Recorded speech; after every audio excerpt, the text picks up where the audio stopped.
ಈ ವಿಡಿಯೋ ಖಾಸಗಿ ಆಸ್ಪತ್ರೆಯವರ ಪಾಲಿಗೆ ಒಂದು ಕೆಟ್ಟ ಸುದ್ದಿ. ಆದರೆ ಸರ್ಕಾರದ ಈ ವೆಬ್ಸೈಟ್ ಅಥವಾ ಆಪ್ನ ಸಹಾಯದಿಂದ ಯಾವುದೇ ಭಾರತೀಯರು ಉಚಿತವಾಗಿ ಅರ್ಹ ವೈದ್ಯರು ಮತ್ತು ತಜ್ಞರೊಂದಿಗೆ ಸಮಾಲೋಚನೆ ಮಾಡಬಹುದು. ಇದರ ಬಗ್ಗೆ ಬಹಳಷ್ಟು ಜನರಿಗೆ ತಿಳಿದಿಲ್ಲ. ಈ ಪೋರ್ಟಲ್ನ ಹೆಸರು ಇ-ಸಂಜೀವಿನಿ. ಇದು ಸಂಪೂರ್ಣವಾಗಿ ಉಚಿತವಾಗಿದೆ.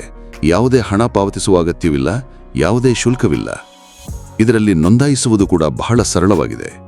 ಮೊದಲಿಗೆ ಪ್ಲೇಸ್ಟೋರ್ಗೆ ಹೋಗಿ ಇ-ಸಂಜೀವಿನಿ ಆಪ್ ಡೌನ್ಲೋಡ್ ಮಾಡಿಕೊಳ್ಳಿ. ಕೆಲವು ಆಪ್ನಲ್ಲಿ ಕೇಳಲಾಗುವ ಭಾಗದಲ್ಲಿ ವಿವರಗಳನ್ನು ನಮೂದಿಸಬೇಕು.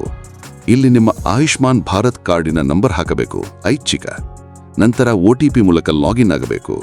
ನೀವು ಎದುರಿಸುತ್ತಿರುವ ಯಾವುದೇ ಸಮಸ್ಯೆ ಅಥವಾ ಕಾಯಿಲೆಗೆ ಸಂಬಂಧಿಸಿದಂತೆ ಕೆಲವು ಪ್ರಶ್ನೆಗಳಿಗೆ ಉತ್ತರಿಸಬೇಕು. ನಂತರ ನೀವು ಯಾವ ವೈದ್ಯರೊಂದಿಗೆ ಸಮಾಲೋಚನೆ ಮಾಡಬೇಕು ಎಂಬ ಆಯ್ಕೆ ಕೂಡ ನಿಮಗಲ್ಲಿ ಸಿಗುತ್ತದೆ. ಇಷ್ಟೇ ಅಲ್ಲ, ನೀವು ನಿಮ್ಮ ವೈದ್ಯಕೀಯ ವರದಿಗಳನ್ನು ಅಪ್ಲೋಡ್ ಮಾಡಿ ವೈದ್ಯರೊಂದಿಗೆ ವಿಡಿಯೋ ಸಮಾಲೋಚನೆ ಕೂಡ ಪಡೆಯಬಹುದು. ನಿಮಗೆ ತಕ್ಷಣವೇ ಪ್ರಿಸ್ಕ್ರಿಪ್ಷನ್ ಹದ ಬರೆಯುವುದು ನೀಡಲಾಗುತ್ತದೆ. ಈ ಪೋರ್ಟಲ್ 10ಕ್ಕೂ ಹೆಚ್ಚು ಭಾಷೆಗಳನ್ನು ಬೆಂಬಲಿಸುತ್ತದೆ. ಆದುದರಿಂದ ನಿಮಗೆ ಇಂಗ್ಲಿಷ್ ಬರದೇ ಇದ್ದರೂ ಯಾವುದೇ ಸಮಸ್ಯೆ ಇಲ್ಲ.